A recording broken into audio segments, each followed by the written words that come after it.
Welcome to the Kopite Podcast with your hosts Mick Moran and Jay Pearson.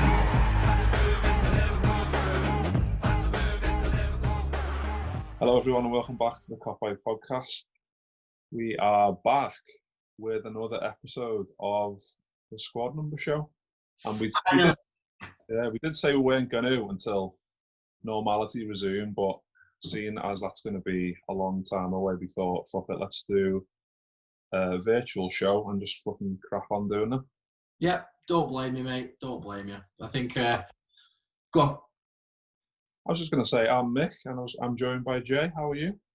I'm alright, pal. I'm just gonna look at. Hey, mate. Is that the big thing under the red sheath? Is it? Is what, mate? Is that the big thing under the red sheath? Oh, this thing. Oh, is that there? Is it? So yeah, a very kind young man called Lewis Owen, who subscribes to the channel, has sent us a Champions League winners medal, which is really cool. He sent me a message saying, "Did we have one?" And I said no. I said it's not something we thought about adding to the set. She said, "Right, I'll get you one and I'll send you one." I just thought, what a guy. So yeah, thank you very much, Lewis. We really, really appreciate it. So it's pride of place there on the 6x jersey, and then Mick, when you're back on the set, we'll have a rehash of it, and then Lewis, if you're watching, mate, in a couple of weeks' time, you know what other medal to order us, don't you, pal? Yeah, so thank you very much for that, Lewis, and we really appreciate it. And we can do the unveiling of that mysterious picture. Of course, yeah. For those of you that have been on our Twitter account recently, you've seen something, quite a large item under a red sheet, which, there's no talking about getting things on our channel. We just get them, and they're already there. Just okay, let's go for it. Exactly. But yeah, Squad Number Show, mate, I'm made up to talk about this again because, like I said, it was an idea that we had a while ago, wasn't it? And, my obsession with squad numbers and jerseys, and a lot of people have known about it already. And I think it's been great what we've been doing. So I'm absolutely buzzing to crack on with Squad Number Show number 4. I'm just going to close down another app so it doesn't bleep again. Well, since the last time we've done a Squad Number Show, me and yourself have done a little quiz with some people, and we both won the squad number round. So I think it's apt that we're doing this show. So yeah. Yeah, definitely. Well, it's a thing. If we fail either of them, then it's shit. But again, because we've not been planning for a Squad Number Show for ages, my mind's just gone blank with a lot of stuff. So hopefully, I should do okay today with number 4. Yeah. So yeah, number 4 is the number. Obviously, number 3 we did. It feels like fucking ages ago now, but no. Yeah, the first number 4 was 92 to 94. Do you know us? 92 to 94. Right, I'm going to go with it because it was just slightly before I sort of like remember everything. But I can just picture the shirt, which I believe it was. I can picture it on this shirt, but I know he wore it beforehand. So I'm going to go with Steve Nicol. Correct. Stevie Nicol, yeah, signed by Bob Paisley for $300,000, 1981. He had to wait a whole year for his LFC debut, right, and 2 years to break his way into the first team properly. He earned the nickname Chopsy after that's the way the Scot pronounced the word chips. The boss little anecdote there. He won 4 league titles, 3 FA Cups, 1 Super Cup, 1 Charity Shield, and 1 European Cup. Played 343 games for the Reds, scoring 36 goals, which is bosh return for fullback, to be fair. Yeah. Left the club in '94 to join Notts County after 13 years. Great service after the rivals of Phil Babb and John Scales. No, what a downgrade. Joking. But yeah, he'll always be remembered as one of, obviously, you just touched on there, it was before your time, so it was definitely before my time. I was only 3 in '92, so obviously I've heard great stories about him from other people, and then I've seen obviously clips and bits on bobs on YouTube and LFC TV, so know much of a stalwart this guy is, and how much he's been loved over the years by Liverpool fans. But what are your memories of Chopsy? I don't know if I can call him Chopsy now. Like I know. Oh, we call him now. Well, I the only thing I remember properly was he was very young when he signed for us. I think he was about 19, 20. That's what I remember reading back in the day. And yeah, I mean, when he signed for us, I was 7 or 8. So he was, before I started really following football, he'd long gone Liverpool. But, growing up and you're reading about him, he was an absolute stalwart on the side. I mean, coming into the side, and he was never going to dislodge Phil Neal from that position. But so I do remember predominantly he did play on the right-hand side. But yeah, I mean, what a player, what an absolute player, and like you said, to play 398 hours and win that amount of trophies is incredible. I mean, everyone sees him nowadays on ESPN, and he's very, very opinionated. You can tell he's not your traditional pundit these days on ESPN in America.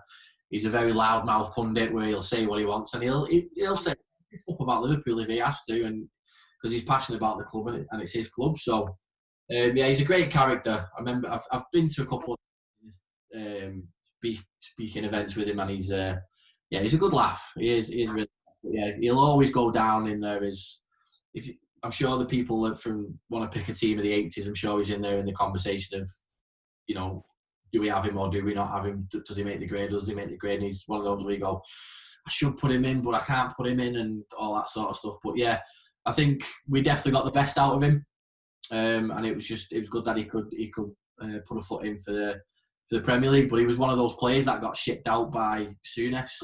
It was just a case of Souness got rid of a lot of players at that time, didn't he? Which he shouldn't have got rid of, and I think Stevie Nicol was one of them.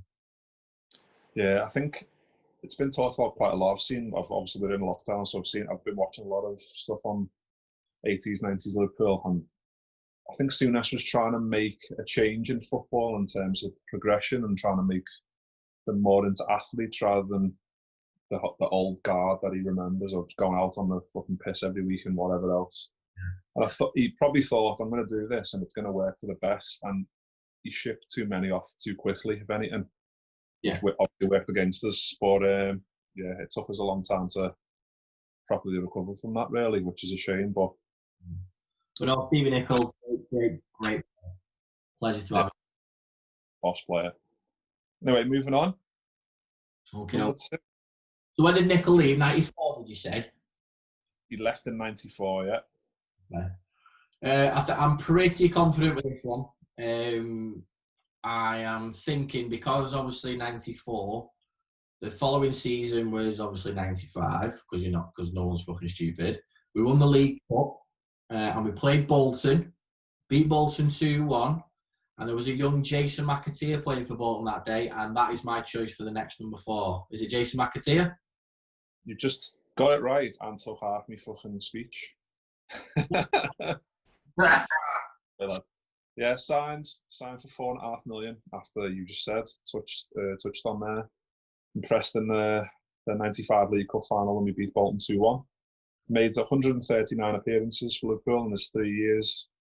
Unfortunately, achieved no silverware after obviously we lost to Man United in the 96 FA Cup final. That fucking shit goal where went through about 7 people and no one thought, I'll put my head on this and fucking stop it. Yeah, left for Blackburn. The end of the 98-99 season for $4 million. Yeah, what were your memories of Maka? Oh, I loved him. Like I said, when I first started probably paying attention to football, he was the man who was playing at full back or wing back, whichever way you want to look at it. And I loved him. I loved the fact that he could play both sides. He could play left back. He could play right back.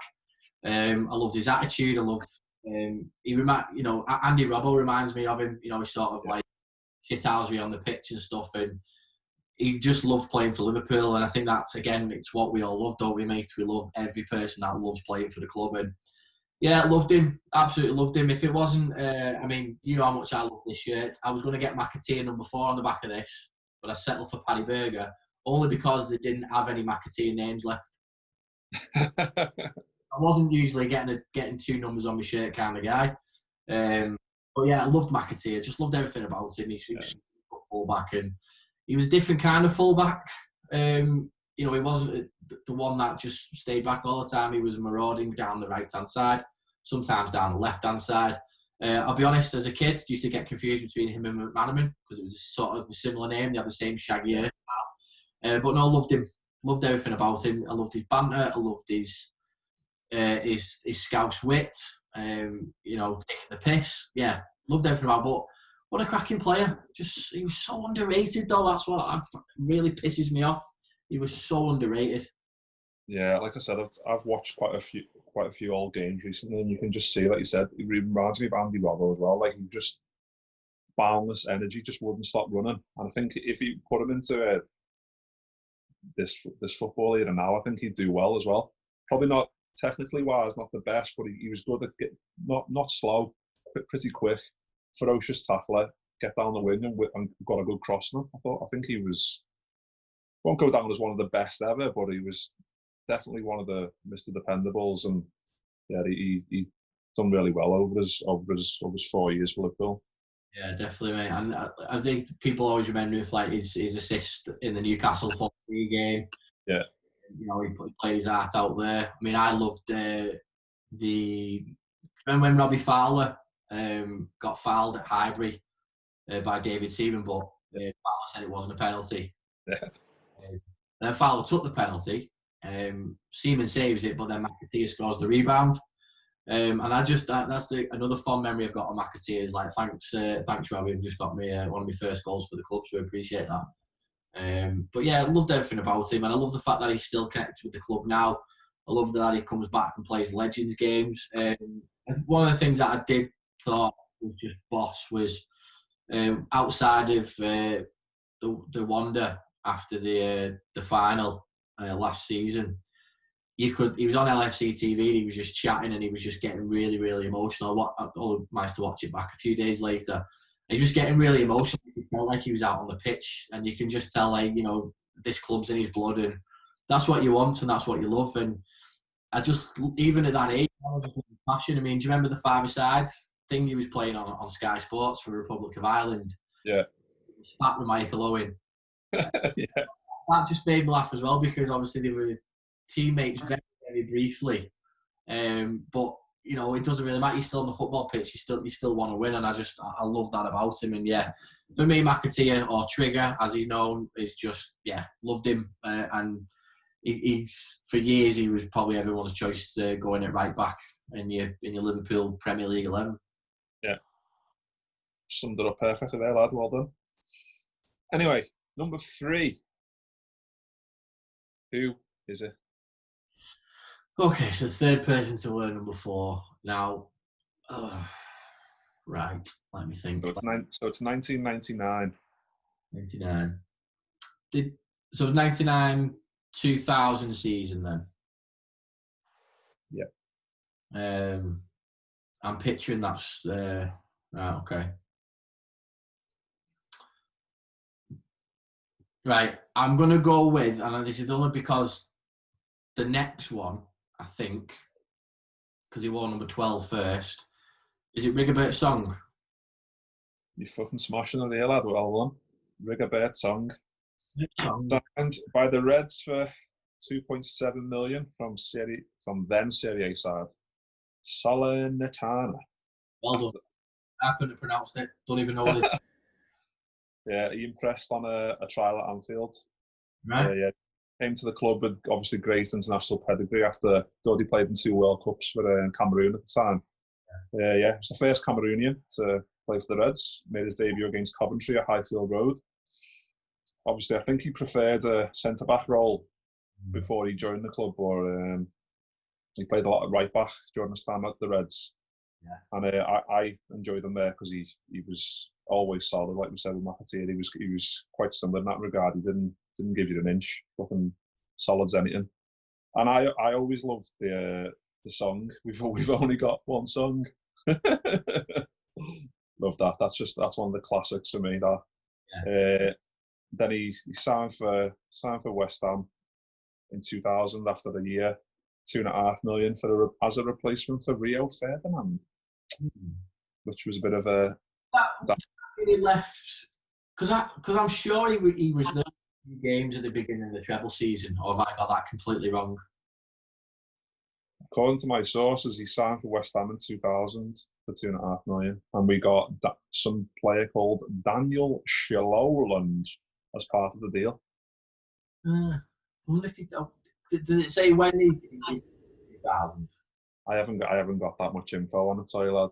Afterwards, we'll find that out afterwards. Yeah, I mean, again, he was very, very solid, but in that year of the 99-2000 season, and again, it's only recently because obviously we of the stuff we've been doing lately, is I mean, just remember it was between him and Vegard Hegem, and it was always chopping and changing. Gerard who to play there, because obviously he'd signed Hippier and Hornshaw as well.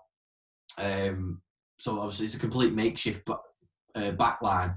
Same with Vesterveld coming in. I just remember it was always Hegem and Song chopping and changing. Carragher having a little bit there at the back. But yeah, whenever Song played football, he was brilliant. And he just looked great in the ball. He had really good feet, both left and right.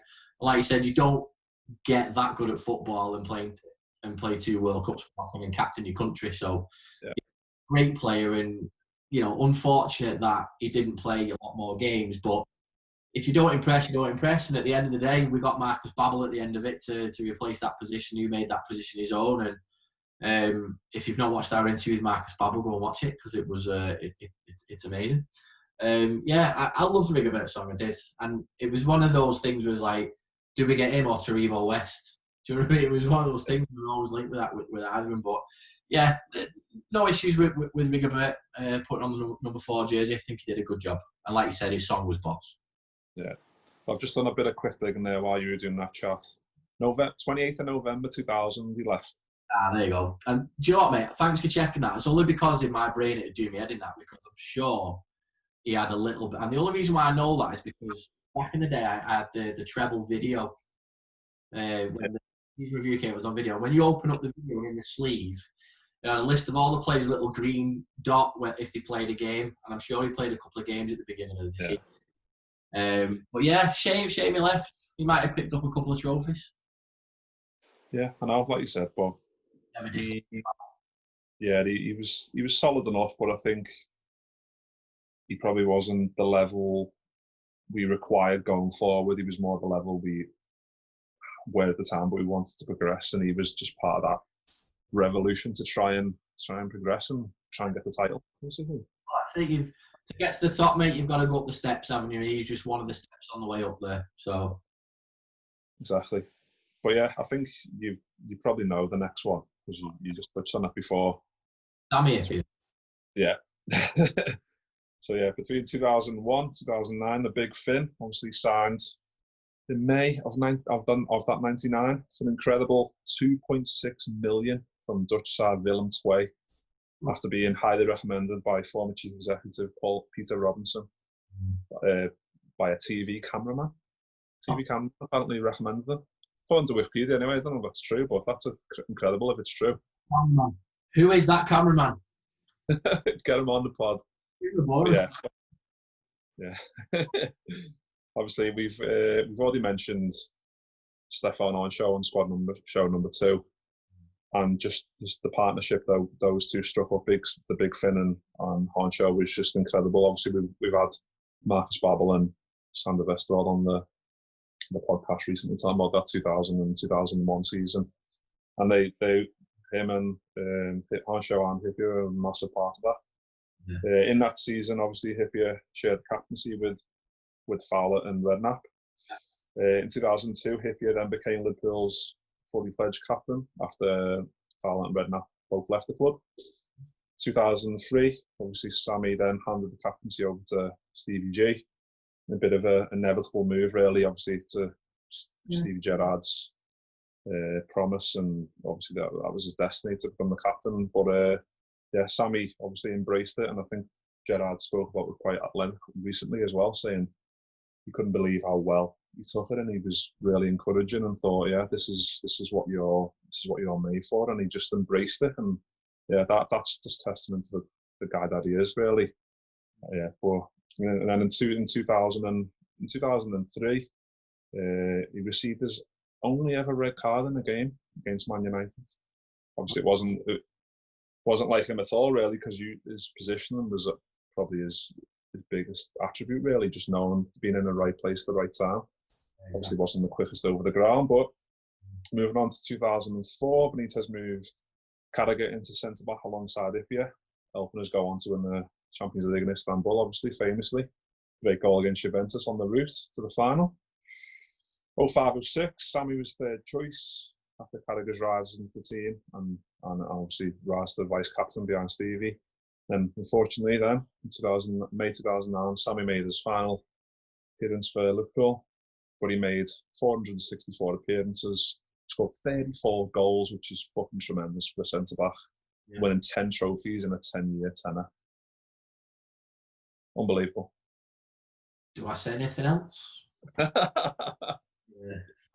I mean, when we signed him, everyone was like, who is this? Not a clue. Not a clue who he was. I didn't know who he was.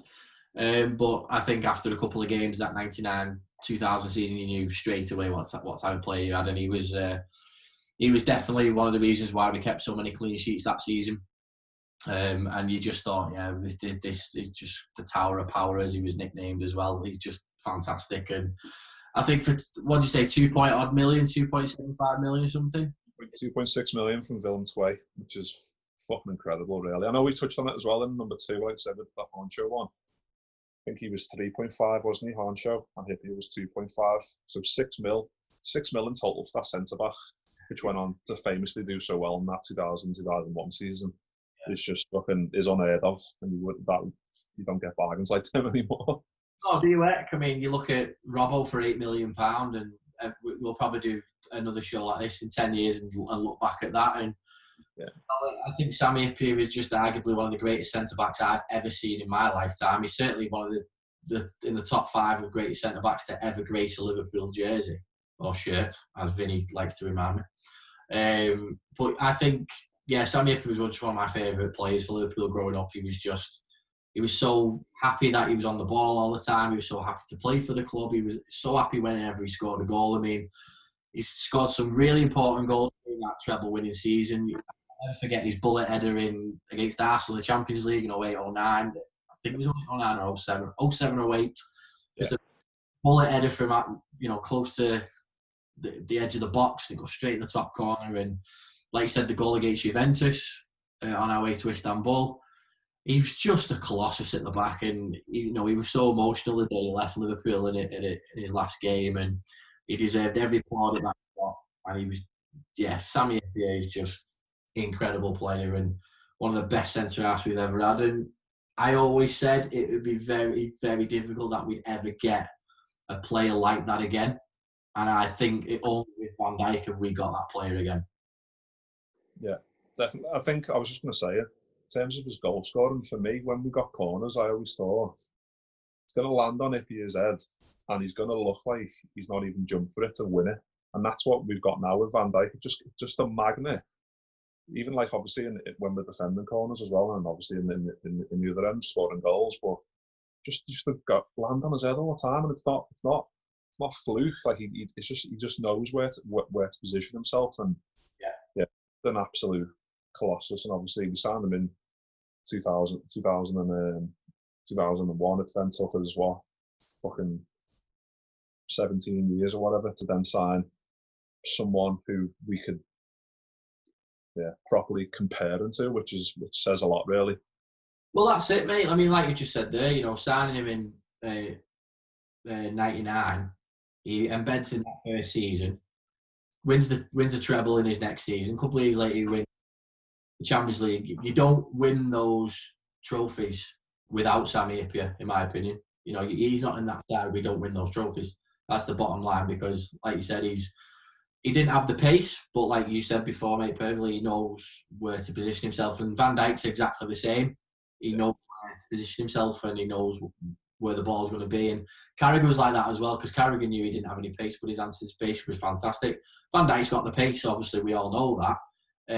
But I mean, it was such a pleasure to have Sammy up at the club for 10 years, and he deserved every plaudit he got for Liverpool and every medal. I mean, he won everything by the Premier League, and you find a centre half for that, and you say, do you know what, over the 10 years you're going to win all that. Oh, yeah, nice one. 2.5 million. Thank you very much. Yeah, absolute.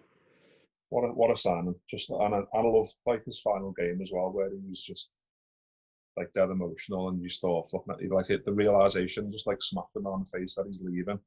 And I think every Liverpool fan just like, if he didn't love him before, if he didn't amazingly love him, then he did that at that moment, because he was just, yeah, you could see just the emotion poured out of him, and you could see how much like leaving the club that he loves and he spent so long there. Obviously, 10 years is fucking huge chunk of someone's life, especially when you're a young lad growing up. But yeah, he was, yeah, one of them. That phrase that we always say, adopted Scouser. He's definitely in that bracket for me. Definitely, he's up there with Didi Hamann and Moldy, isn't he? Yeah, definitely, mate. But yeah, the big Finn, he left in. Let me just check my shit. 2009. 2009, yeah. Yeah, 2009, May 2009. So next one, number 5, 2009. Mm-hmm. Who was it? Well, we had a very interesting summer in 2009, because not only did we lose Sammy Epi, we lost Xabi Alonso as well. And this man was supposed to replace Xabi Alonso, wasn't he? So the next one is Alberto Aquilani. Fucking hell, you said before we started recording you're going to do bad at this.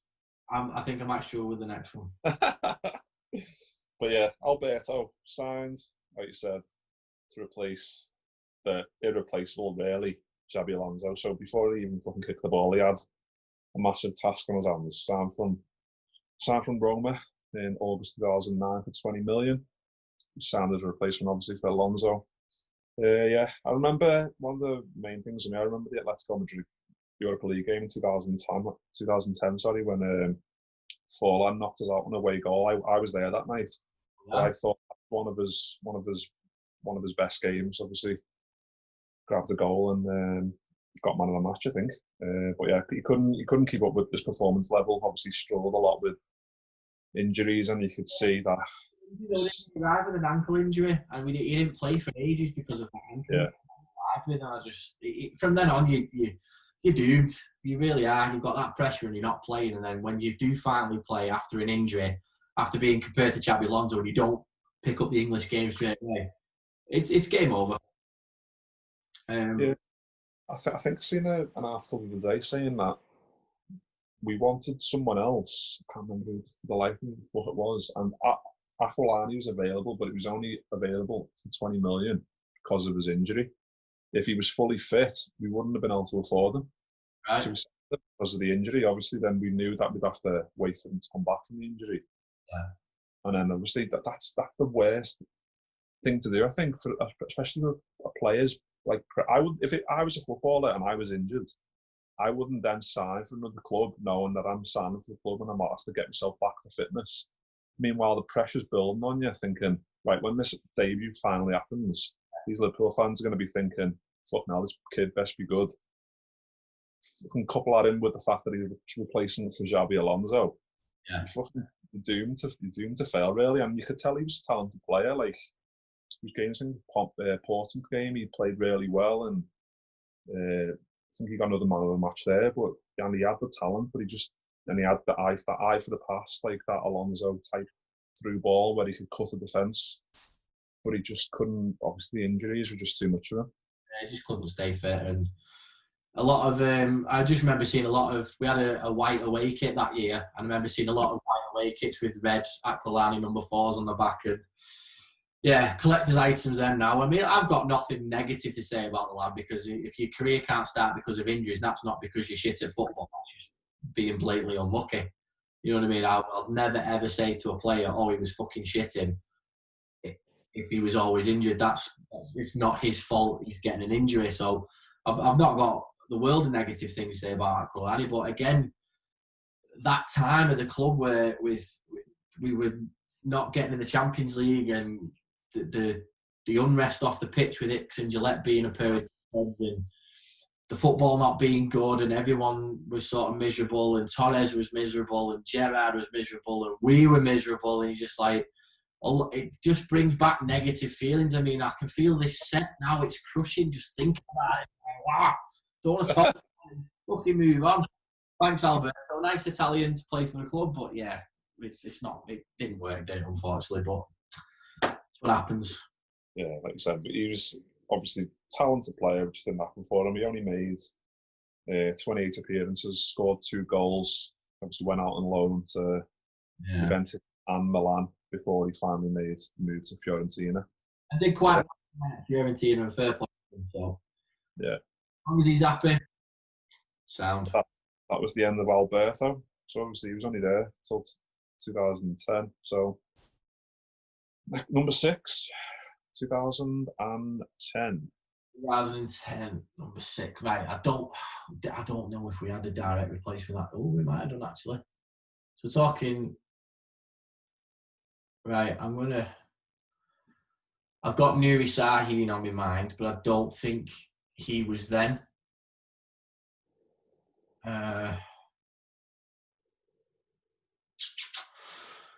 So Roy Hodgson signing. What the frig's his name? What's his name? He buggered off to Chelsea. The Raul Meireles. Correct again. Raul Meireles signed for 11.5 million from Porto on the 29th of August 2010. I couldn't believe this when I look back because I don't know if that was just the dark part of Liverpool's history. I just wanted to blot it out because we were shit. Do you want PFA Fans Player of the Year 2011? Obviously, and you consider, when you consider the other names that won it, you've got like Gerrard, Henry, Lampard, Rooney, Ronaldo, Suarez. Obviously, he was good that season, but I still can't believe he won that. Obviously, like you said, before he fucked off to Chelsea for 12 million. Obviously, the one thing I wrote here is remember for that class volley against Wolves. Yeah. Sort of. That was his best goal, and yeah, I mean, you look at the Roy Hodgson signings of that era; they're all shit. He was probably the best one. You know, I don't think Raul Meireles was a shit player. I really don't. I really liked him in the middle of the park. I thought he was really good pass for the ball. I obviously had a shot on him. It was really good. I thought his attitude a little bit was stunk sometimes. Yeah. I remember him giving Kenny Dalglish the finger after we set up a goal at Arsenal. Yeah. Thought it was really disrespectful, and I just thought, yeah, your days are numbered, pal. But I did think he was all right for us when he played. I did like it when he was on the pitch. I was more comfortable at that time when he was on the pitch because we were shit. And when he played, I liked it. I didn't know much about him. Did you say we get him from Porto? Porto, yeah. I didn't know much about him, to be honest. I think when you're not in the Champions League, you don't really pay attention to much after that, do you? So, again, not got massive negativity to say about it, but again, the way he left and he fucked off to Chelsea and then sort of became a bit spiteful towards us. So, mate, crack on. You left us to play for Chelsea. You won a European Cup. You definitely had an effect on that team of why they won the European Cup, the same way you got to congratulate Torres for that as well. But yeah, you give King Kenny the finger and it's a bit disrespectful. That's not what the club's about. So yeah, it's a bit, moving on. Yeah, I think it was quite similar to Aquilani, really. You could see he was a good player in that, but like you said, his attitude was just a bit shit. And then when he left, he said, like, similar to Torres, like, I've moved to win trophies. And like you said, he did win trophies. So in a respect, you can't really call him a knobhead, but you really want to call him a knobhead because they've left fucking one of our rivals. So, yeah, difficult one. But yeah, that was the end of Raul. And then the next one, number 7, was in 2012. Yeah, I've got this one. A bit of a cursed number so for the last few years, isn't it? Meireles, and then a Brendan Rodgers signing, Nuri Sahin, I believe, was the next one to number 4. You are smashing this, lad. Yeah, signed on loan from Real Madrid. Spent 5 months at the club, scored 3 goals, grabbed 3 assists in just 12 games, which is fucking 3 goals, 3 assists in 12 games. Can't fucking complain with that. And he went on to Dortmund on loan. And apparently he said he never enjoyed being at either Real Madrid or Liverpool, but he was just glad to have played alongside Steven Gerrard. Fair play. remember when he left, and he was playing Dortmund, and he was brilliant at Dortmund. So again, fair play to him. But like I said, probably just couldn't settle in for the English game, and just Brendan Rodgers tried him a couple of times, and thought it's not working out. We'll move on. I remember he played a really good game against West Brom. I think he got 2 goals that game. Or it was West Brom or Watford. I can't remember which one. Began with a W anyway. Someone let me know what it was. He played well against Norwich as well. I think it was a Norwich game where he assisted Suarez for 2, I think, or 1 or 2. Yeah, great technical play. He had really good ability. I think we saw glimpses of him where we were like, right, come on, lads, we can do it. And then he's like, oh, right, okay. And then he just didn't play for the next handful of games. Like I said, 12 appearances. It's not a bad return with what you're doing, but I'm glad we didn't pay for him, because that would be a little more upsetting. I think he was Brendan Rodgers signing. A signing who would complement Rodgers' style. I think he was perfect. Like really ticky-tacky on the ball, like Joe Allen, like just recycling nicely, just popping off here and there, nice and tidy. And obviously, like his return on goals and assists there was really good, but yeah, just didn't work out for him. And like you said, he wanted them to push on to that next level. And just, I don't know if he didn't want to, because he couldn't be asked, because he knew he was going back to Real Madrid or Dortmund or whatever. But yeah, he just couldn't hit those heights that we could see that he was capable of, I think. Yeah, exactly. But well, curse number. Does it get worse or not? Let's have a look. Yeah, so number 8, 2013. Right, so looking at Rodgers, 13, 14. I'm just trying to picture it out. It's not Sacco, because he was 17 at the time, I think. Midfield, Joe Allen at midfield, Colo Torre! You're going to get a fucking clean sweep here, aren't you? Colo Torre. Yeah, signed on a free transfer from Man City. Scored his first ever LFC goal in February. I think it was February 13. I haven't read the fucking year for some reason, I don't know why. Yeah, that was his first goal in 9 years. His first Premier League goal in 9 years. Obviously, it was the win over 6-0 win over Aston Villa, where a corner just landed on his head, and he was just like, "Oh, that was good." Yeah, and always be remembered for that. Obviously, the famous Colo Torre song and that famous video where all the lads come up the fucking escalator and Gerrard's giving it all like. Yeah, but yeah, he was for the free transfer and spent 3 years at the club. I feel like he was good. He was good progression to us. I feel like he was solid. He was, I don't know, at times he scared the fucking shit out of me, because he wasn't the Colo Torre of Arsenal, where he was just fucking dominating. But he was still a solid player. Obviously, then got released at the end of the 15-16 season, and that was the end of Colo. Got any Colo memories for us, Jay? Yeah, Colo memories. I've got. I mean, the way he had a smile on his face for whenever he was playing, and I liked it when we signed him, because obviously at the time we were sort of in that transition period, and gaining his experience I think is quite vital to it. So I was quite happy when we signed him as a centre half. I thought, yeah, good centre half, bit of experience. Obviously, we had Sacco, we had Skirtle, Agger in and out of the side, and we'd lost Carragher in terms of obviously retired. So having that experience was important. So yeah, I've nothing but love for Colo Torre, and like you said before about going up the escalator doing the Colo Torre song, and that was always fun to sing when it got going a little bit, because it wasn't really our song, so we didn't really sing it. Yeah, loved the guy. Gutted that we didn't win the league and he didn't get a Premier League winners medal with us, but I like the way Klopp liked him. He sort of took him under his wing as well and liked him. Like I said, when he scored that goal against Villa, big smile on his face and everything. So yeah, nothing but love for Colo Torre. I've never seen a more comical goal than that. Like, he's gone up to the corner to try and score a goal. It's landed on his head. He's not even ran and put his head on it. It's just fucking flew over someone's head. It just hit him, went in. I was like, fucking hell. And then the celebration obviously was class as well. And you could see with all the Liverpool lads are jumping on him, thinking, what the fuck's just happened? Colo Torres scored, and all the Villa fans and fucking players must have felt fucking ashamed as fuck. First goal in 9 years, which is crazy.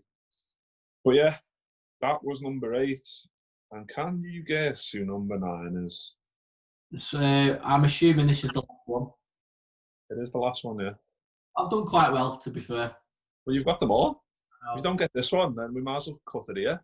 Yeah, I might as well just go support somebody else. Yeah, I'll tell you who it is. It's this man. I love it. Virgil van Dijk. You can go and get them cards by clicking the link in the description if you fancy some of them. Well, yeah, Yeah, boss. we've got the clock. We've got there. They're really, really cool. There's coming loads of cool different sizes as well. But yeah, Virgil van Dijk, the latest number 4, and yeah, okay, let's just give it him. He's probably the best number 4 we've had. Sorry, Sammy. You think he's only been here 2 years, which is mad. He feels like he's been here forever. Yeah. Obviously, signed 75 million, which seems like a snip now, really, when you consider it. That's the 75 million we've spent for Rippy, isn't it? It's on the same level of that. Yeah, signed 1st of January 2018 after obviously a long public battle to sign him. Yeah. Obviously, Liverpool had to come out in the end and publicly end interest in him. Then on 5th of January, after signing, scored the winner in a 2-1 FA Cup win over Everton at Anfield. Obviously, there's no better way no better teams to have your debut against, and then to pop up with a fucking winner towards the end.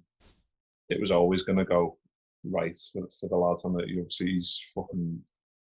I could talk about him all day, to be honest. He's just absolutely tremendous. Like he won PFA Player of the Year 18-19. He was in the Team of the Year that year. He got in the Premier League Player of the Season, UEFA's Men's Player of the Year awards, Defender of the Season. He was in the UEFA Team of the Year 2018 and 19. UEFA Champions League Squad of the Season 17-18 and 18-19. FIFA Men's Best Player 2019. Obviously came in 2nd place, but fucking hell, just the amount of awards, and obviously won the Champions League, Super Cup, and the Club World Cup for Liverpool. Team trophies. Mm-hmm. He is just. I can't even. Obviously, we've talked about him loads on the podcast. He's just unflappable. Yeah. It's just yeah. He's Virgil van Dijk. That's the only way you can say it. He's Virgil van Dijk. He's reinventing our centre-half play. I can't remember who it was lately has quoted him as the best centre-back of all time. I'm not sure who said that recently, but Vincent Kompany, wasn't it? Was it? It was big, Vinny. Yeah, I think that's a massive compliment, especially to come from Vincent Kompany, who's won, quite a few Premier League titles and stuff. But Big Virgie's a European Cup winner already with Liverpool, and you look at all the stats and everything, and you remember when we first signed him and we got a lot of crap saying, "Oh, you've wasted 75 million," and bet Southampton laughing all the way to the bank. And we've got a friend who's a big Celtic fan, haven't we? And he mentioned straight away when we were first linked with him, saying, "You've got a player there," because we miss him at Celtic, and we always knew he was too big for us. And yeah, mate, I mean, at the end of the day, we don't need to spend a lot of time talking about Van Dijk now, because he's still at the club. He's on the verge of winning a Premier League title. He's took us to a European Cup final. It took us to 2, to be fair. Let's have it right.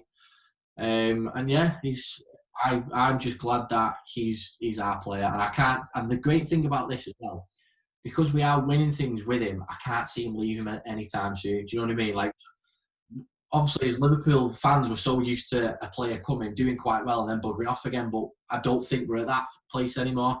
He will, regardless whether Klopp's here or not, he's still going to be here, and I think he's another Sammy Hippier, mate. He's going to be here for the majority of the twilight of his career, and he's going to.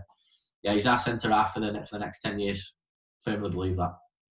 I think he's 29 in July, so he's in like the prime of his career, really, and he's at the.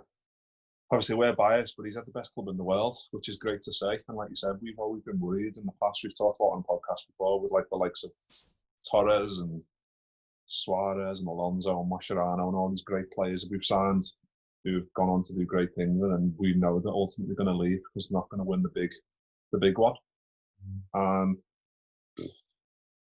Barring something going wrong and we don't get the title this year, which obviously hopefully we will, then he's going to do it, but he's going to win that with us, ending our 30-year drought. And you can't say it's all down to him, but I'd say that a huge chunk of it is down to that signing.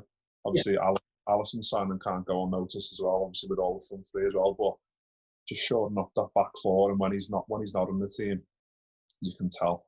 The players who play alongside him, like Joe Gomez and Lovren and Mata, he elevates their performances, makes them 5 times, 10 times better than they are, raises their game, raises everyone's game, raises the team's performance, morale, everything. I haven't got a bad word to say about him. He's just fucking terrific. Van Dijk could come to work with me in my job and he'd elevate me. He'd do my job. Exactly. He could elevate me doing it because he's that fucking good. So, yeah, pleased to have him. We'll have him for 10 years, like I said, and I can't wait to see his big Dutch hands around that Premier League trophy eventually, and many, many more to come, hopefully. Yep. That's the end. We've covered them all, and you've fucking smashed it there. You got everyone right. I'm quite pleased myself there, mate, because I think as we were chatting, obviously we were chatting at the beginning. I said I don't have a clue, but the more it was when you quoted the years, I sort of knew then. I thought, well, picture it, that type of thing. I thought I was going to get Sahin and Morelli the wrong way around, but yeah. I just thought it's a bit easier because when obviously I've been watching our ones recently, the ones where you test me, and the first question I always ask is, what year is it? Because it's easy to place it in your mind then. Exactly. You can kind of place it. Exactly. But yeah. Well, obviously it's my turn next to do number 5, which will be a short one because there was only 5 players that won it.